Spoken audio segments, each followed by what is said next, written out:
American true crime. True crime has become increasingly popular over the years, with an Edison research showing that 85% of people over the age of 13 often consume true crime. It's become popular with documentaries, podcasts, and many other forms of media. This has created an idea of sensationalism around true crime, so people see it more as entertainment than they do see it as a documentative form of media and form of journalism. As it's become more popular, it has been illustrated that there are issues with it. It's become less and less ethical over the years, and it's been impacting victims, the justice system, the media, and many other aspects, which has called for a reevaluation of true crime in America and the ways in which it impacts people on various levels. Our question is, in what ways can we reduce the negative impacts of true crime in America? Our optimal solution is to implement a new certification for true crime media. And so by doing this, we would need to go through a list of requirements. Some of those requirements would be consent. So we would need consent from victims, killers, judges, lawyers, cops, everyone involved with this crime. So they know that what is being put out there. They know the information, the pictures, the voice recordings, everything that is being used for this type of media. We would need it to be fact-checked. So it would go through a lot of people so everyone knows that it's true and it's not glamorized and that it actually did happen and it's not fake. And then by doing this, there would be a lack of bias because it's been through so many people that it's not just focused on one person. And so by doing all these requirements, there would be a certification on the beginning of every documentary so everyone knows that it's gone through this process. So the first way that we looked at the solution from was through the false information lens.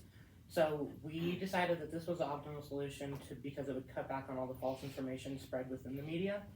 So false information is very prevalent and it's not always going to give the full story. I have a survey on the left in which 100 people were interviewed and asked a series of questions about true crime in these publications. And 54% of these people said that they believe that these publications help them get a better understanding of the judicial system, which is really concerning considering all the false realities that this media gives. For example, I have a quote from Lisa A. Court Butler and Kelly J. Sittner Hartshorn, which says that they imply that the only way to deal with offenders is through incarceration, which just isn't true because there's also things like giving them a fine, you can give them community service and things like that, which is leading into false realities and then giving a negative portrayal of the justice system. The media and news organizations create a lot of these falsifications within true crime, and it's leading to different perspectives within our society. And this is a quote from Ken Dowler, who specializes in criminology, and it says the boundary between crime information and crime entertainment has been increasingly blurred through recent years through the reality of crime shows. And it's basically explaining how true crime and the crime and crime in the entertainment industry, how they can overlap, and also how true crime can gain popularity within these falsifications. Exploitation prevention. Kelly Boyling, a social justice, human rights, and media professor at the University of Nebraska, says true crime can be exploitative, sensationalistic, and turn killers into celebrities. When she says this, she means that these perpetrators and these killers are being glorified. You see them and you just fawn over them. You want to watch this true crime because of them, not because of the victim. And by doing this, you can re-traumatize the victim because they see you turning this person that hurt them into a celebrity, and it hurts them, and they just feel what happened to them again. And so doing the certification process, we can stop the hurt of victims because they know that what is being put out there is what they want. Another issue that we came across was psychology. So from a psychological perspective, it has been shown that true crime has impacts not only on Americans as a whole and the ways in which the American culture thinks about true crime and thinks about this form of documentative media, but also on people in general. According to a research done by Mai Stratford and Associates from the American Journal for Public Health, people who watch fear crime have an increased rate of fear of crime, and this increased rate of fear of crime has been shown to have links to depression, anxiety, stress, and many other mental illnesses. In a study done, participants who had higher levels of fear of crime were 50% more likely than those who didn't to show common symptoms of mental disorders, and were 90% more likely to show symptoms of depression. So this is important because it shows that true crime does have a psychological impact and will help through our certification to reduce this. Another issue is that stereotypes have become really prevalent within true crime, things such as racism and other perspectives like that. And so a lot of the idea of who is perpetrating crimes has become tied to identity, especially tied to race and the way that media portrays it. So in a study done by the Equal Justice Initiative, this data illustrates that when people were talking about media, in 7.9% of the time when it was talking about a white perpetrator, their mugshot was shown, whereas 45% of the time African Americans' mugshot was shown, which illustrates the ties between like being African American and being a minority and how important that is in a person's identity, whereas being Caucasian is less important towards the idea that they're a criminal. And then this has also caused issues with morbid curiosity, which is one of the main driving factors of why people watch true crime. And so people have become less and less focused on the ethicalities of this true crime, and it's become more and more glamorized over the years, which also impacts the way that American as a society and the psyche of America views crime and the issues of the judicial system and many other aspects of crime and the way that it's reported on. Limitations and implications. So some of the limitations are time, connections, and legality.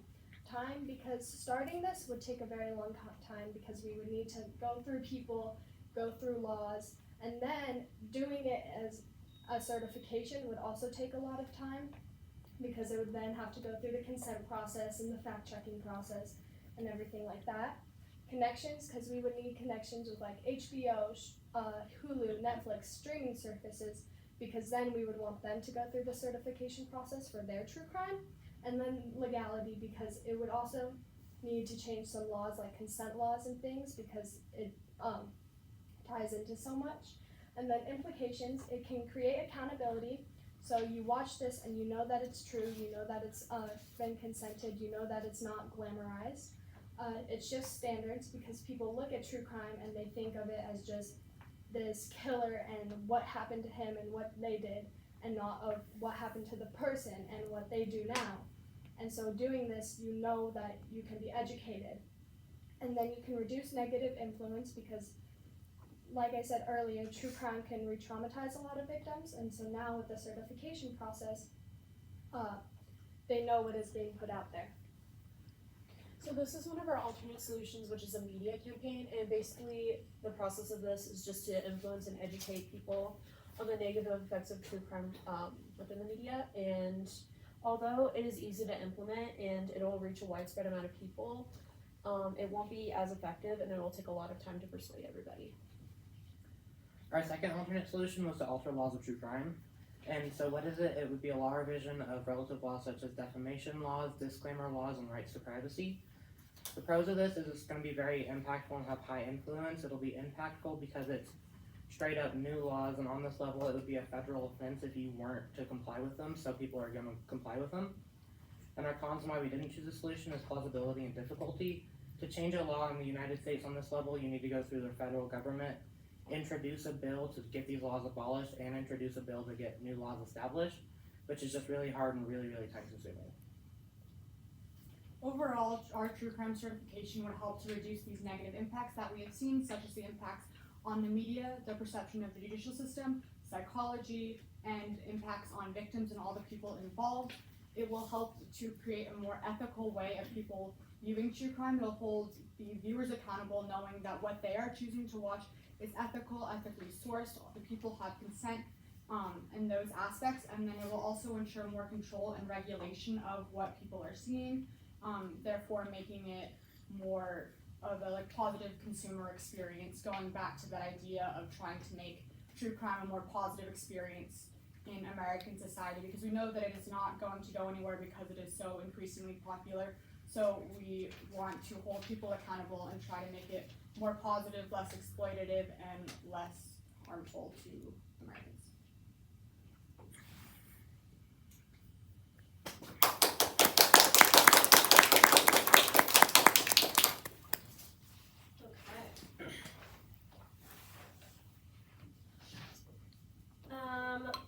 Rye. How did the group decide tried to include some of Sam's research into the overall presentation. I think that Sam's research is really important. So when we got together, we were having a hard time figuring out a solution, and so what we did was we really sat down and talked about all of them. And one of the main ones that we talked about was Sam's solution in victim exploitation. And so we sat down and we talked about how it impacts the victims and stuff. And so that was one of a really important argument for us, was the impact that it has on victims and the overall impact that it has on all the people that are involved. And so it helped us to not only find out like, oh, we want to do something that ensures that our solution is going to help with this issue of victim exploitation. And so that way we were able to use it as one of the main points, and it also was really key in developing not only our solution, but also some of our alternate solutions as well, because it helped with the idea of like, oh, a media campaign could help with this victim exploitation by getting the word out there. Thanks. Sam, reflecting on Pearson's work, reflecting on all of your group's work, their individual work, which one had the greatest impact on your own personal overall understanding of the problem that your group identified? I think RISE had the biggest impact because it kind of related back to what I was researching, about how like victims were exploited and how like they were hurt, and how hers was about the psyche and like how people watch this for the like morbidness, and how that can relate back to the victims because they see people watching this for that and not for the like facts and like what really happened, but more for like what true crime makes them think happened. And I think that changed my thinking a lot because it's more than just like what the victims see and what they felt. And so Okay, thanks. Diana, in what ways did you personally improve your ability to work with a group as a result of this project? I'd say communication, like that's like the biggest key. Like it really helped like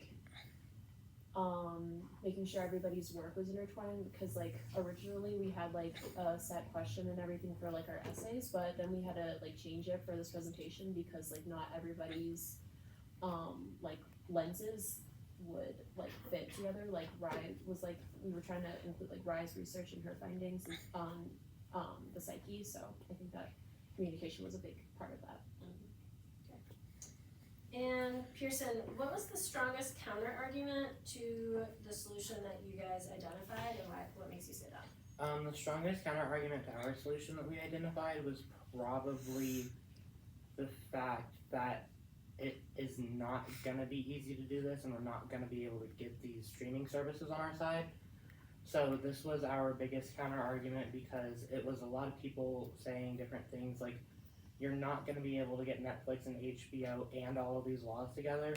And while it's going to be difficult, we still feel that it is going to be possible to do. Great, thanks. One more round of applause and then you can turn on.